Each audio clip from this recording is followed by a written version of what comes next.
Pinangunahan ng pambansang pulisya ang isinagawang Human Rights Stakeholders Forum sa opisina ng Northern Police District kung saan tinalakay ang kahalagahan ng human rights-based policing approach sa pagpapatupad ng mga batas.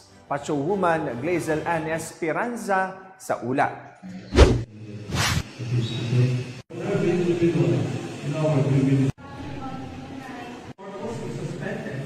Upang mapabuti at maisaayos ang ugnayan sa kapulisan at isulong ang human rights-based approach sa pagpapatupad ng batas, dumalo ang CHR-NCR sa Human Rights Stakeholder Forum sa Northern Police District na ginanap sa Buena Park, Caloocan City. Ang forum ay pinangunahan ng Philippine National Police kasama ang Commission on Human Rights, Local Government Unit at Civil Security Organizations. Sa pagtitipon na ito ay pinakilala ang kahalagan ng pagtatag ng Human Rights Action Committees at Centers sa mga barangay at lungsod sa Metro Manila.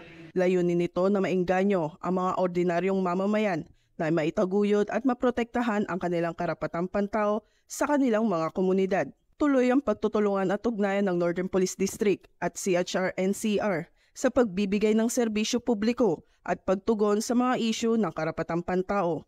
Bandang huli, nagkaroon ng mga talakayan hinggil sa pagtataguyod ng para makamit ang inklusibong kapayapaan at ang mga usaping may kinalaman sa karapatang pantao at sa barangay Human Rights Action Centers.